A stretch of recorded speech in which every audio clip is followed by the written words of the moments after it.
that was a spirited introduction. Thank you.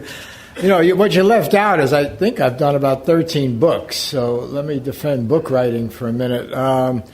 Last night I spoke to a rather large group in Laguna Woods, and the mic wasn't working. Is this mic working all right? Yeah. And I'm not going to make any ageist comments since I'm now of quite advanced age. But if the mic is not working and you're talking to 600 people in Leisure World, boy, you're in big trouble. And so you have to shout, you know, and even then people say, what do you say, what do you say?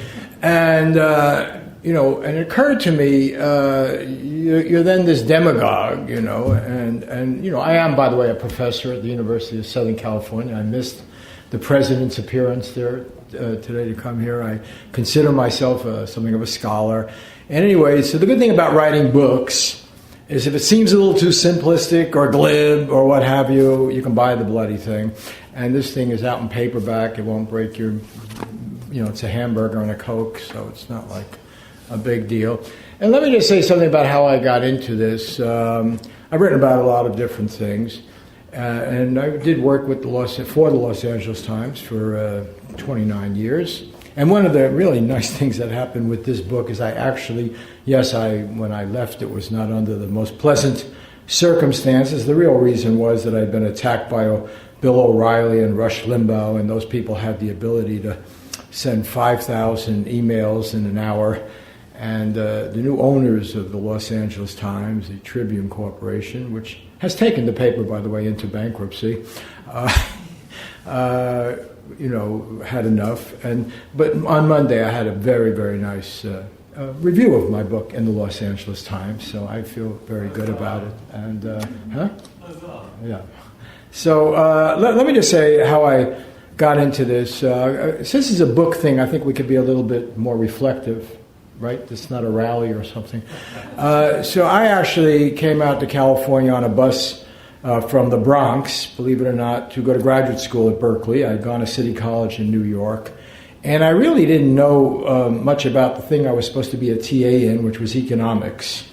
I had studied engineering at City College in New York for most of my time, and then I stayed at a fifth year because I decided I didn't want to work as an engineer, and I took some other classes and was able to get a BA, and I was in the class that Colin Powell was in at City College, and it was a great time. If you read his autobiography, he's quite flattering about that whole era.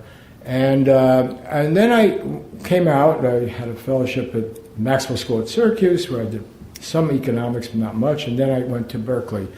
And I wasn't quite sure why I was going to Berkeley in economics, because I'd only taken one economics class, and it was a little economic history class. And when I got there, they made it clear why I was given first a teaching assistantship and then a fellowship, is because I was strong in math and science. And I liked math and science, but I didn't see what it had to do with economics, other than statistics seemed relevant. But I was interested in economics because of the social setting, the historical setting, the political setting of the economy, and that's what I wanted to study. But I found myself on the wrong side of the divide that had developed in economics between the old institutional economists, people who did treat of the political economy, the sociology, and the history, and the new mathematical model builders and the econometricians and so forth. And that's why I was there. I was sort of in what I considered the enemy camp. Not that I don't like mathematics, I just didn't see where this model building really had very much to do with anything. Well, of course, the mathematical model builders won. People like that I studied under on the other side, Tibor Skatovsky, actually Andreas Papandreou, who went on to be the Prime Minister of Greece, was the department chairman at one point. I believe it's his son, who is currently the Prime Minister of Greece and having to deal with the Goldman Sachs meltdown.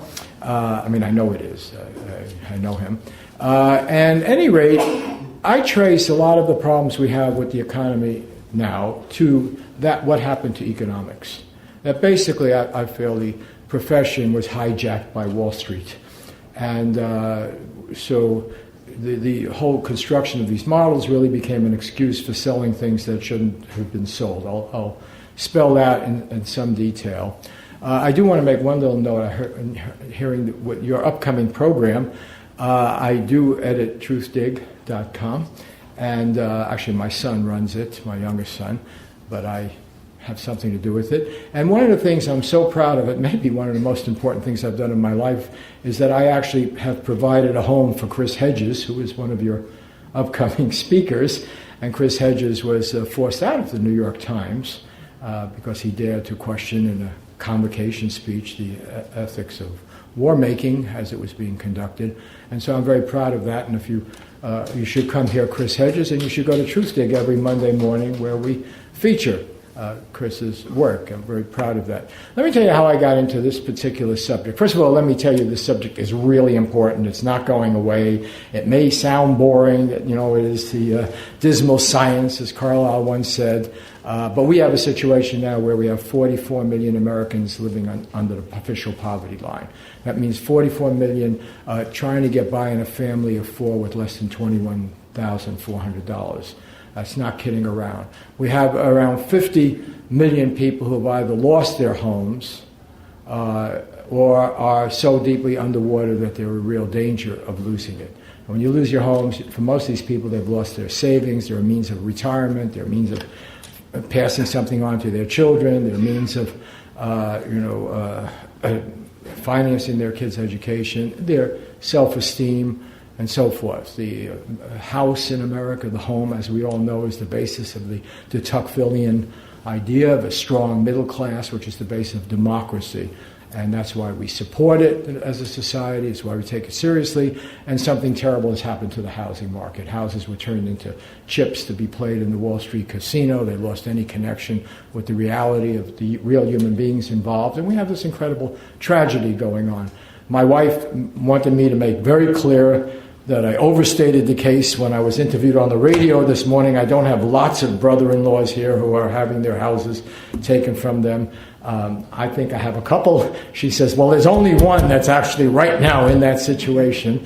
But as with so many people across this country, even if you own your house outright, or if you've made every payment, or you had a good mortgage and so forth, you're hurting.